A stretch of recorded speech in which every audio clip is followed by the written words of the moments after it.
Hello बच्चों, चौहानी education channel में आपका स्वागत है। बच्चों, आज हम ब्रिज कोर्स के अंतर्गत लर्निंग आउटकम्स आधारित लर्निंग गैप सामग्री विषय हिंदी कक्षा 6वीं की वर्कशीट खंड आ से ली गई है, जिसके अंतर्गत आसपास की लर्निंग आउटकम्स H502 पर कार्य करेंगे। अपने आसपास घटने वाली विभिन्न घटनाओं की बारीकियों पर ध्यान देते हुए उन पर मौखिक रूप से अपनी प्रतिक्रिया देते हैं और H514 में अपने आसपास घटने वाली विभिन्न घटनाओं की बारीकियों पर ध्यान देते हुए उन पर लिखित रूप से अपनी प्रतिक्रिया देते हैं। तो इसकी अभ्यास एक हम इसमें देखेंगे।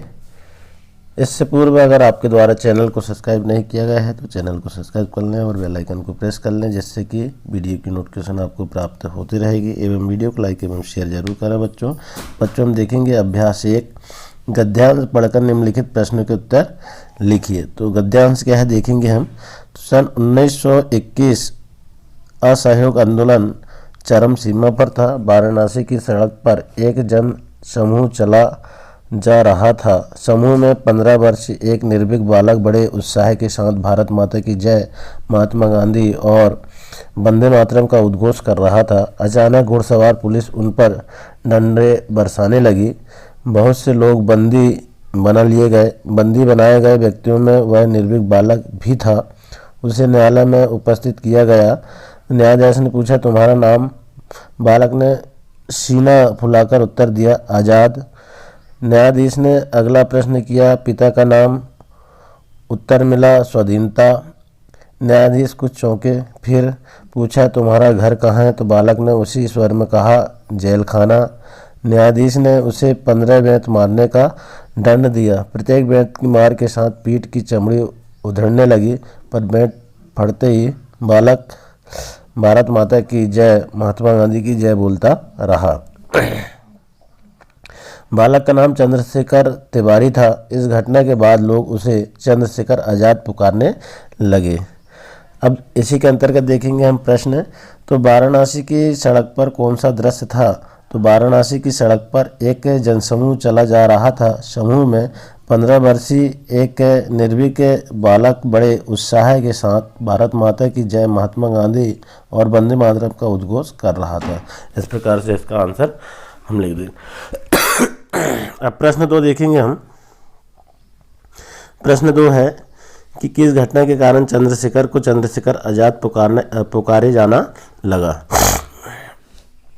तो इसका उत्तर लिखेंगे बच्चों हम कि जब 15 साल के को जज के सामने पेश किया गया तो उन्होंने कहा कि मेरा नाम आज़ाद है, मेरे पिता का नाम स्वतंत्रता और मेरे पता जेल है। इससे जज भड़क गया और आज़ाद को 15 बेंतों की सज़ा सुनाई गई।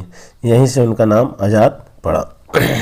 प्रश्न 3 देखिए इसी का कि इस घटना से चंद्रशेखर के किस गुण का पता चलता है। उत्तर में लिख देंगे, चंद्रशेखर आज़ाद एक महान क्रांतिकारी थे। वे आज़ादी पाने के लिए हद तक जाना और बेखौफ अंदाज दिखाना इनका विशेष गुण था। आज़ाद एक निर्भीक बालक था। इसके बाद देखेंगे 4था प्रश्न, इस घटना का केंद्रीय बिंदु क्या है? तो इस घटना का केंद्रीय बिंदु असहयोग आंदोलन था। अब इसी में अभ्यास 2 देखेंगे हम। तो अपने आसपास घटित सुनी पढ़ी किसी संवेदनशील घटना का वर्णन अपने शब्दों में लिखिए। यह भी स्पष्ट कीजिए कि उस घटना ने आपको क्या प्रभावित किया। तो लिखेंगे बच्चों हम कि बीते कुछ ही दिन पहले हमारे गांव में अधिक वर्षा के कारण बाढ़ सी आ गई थी। इस बाढ़ में हमारे गांव में बहुत से जनधन की हानि हुई। इस स्थिति का जायजा हमारे गांव के सरपंच महोदय जी द्वारा लिया गया। सरपंच महोदय जी द्वारा सभी लोगों की मदद की। इसी समय में उन्होंने ग्राम का मुखिया घोषित किया। तो ये घटना थी उस ग्राम की। आप भी अपने ग्राम की घटना अपने तरह से लिख सकते हैं। तो इसके बाद देखेंगे बच्चों मूल्यांकन 11। अब मूल्यांकन 11 में है, नीचे दिए गए वार्तालाप को पढ़कर नीचे दिए गए प्रश्नों के उत्तर लिखिए।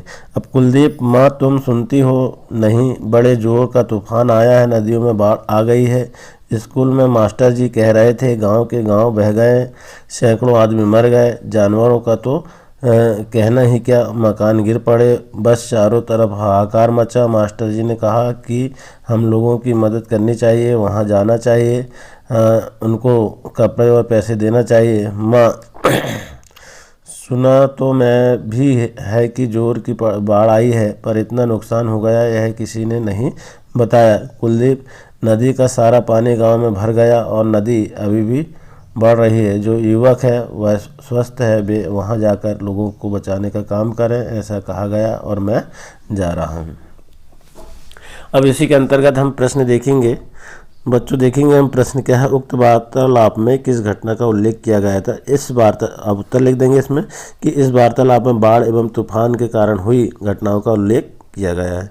प्रश्न दूसरा है, बाढ़ के कारण लोगों पर क्या प्रभाव पड़ा। तो बाढ़ के कारण गांव के गांव बह गए, सैकड़ों आदमी मर गए, जानवरों की मरने की संख्या अधिक है, मकान गिर पड़े हैं।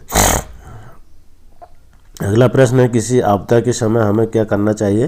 तो किसी आपदा के समय हमें लोगों की मदद करनी चाहिए, वहां जाकर उन्हें कपड़े और पैसे देना चाहिए। तो इस तरह हमारी यह अभ्यास वर्कशीट और मूल्यांकन संपूर्ण हुई। आशा है बच्चों वीडियो पसंद आया होगा। इसी तरह और आने वाली वर्कशीट को तैयार करने के लिए वीडियो में बने रहें। धन्यवाद।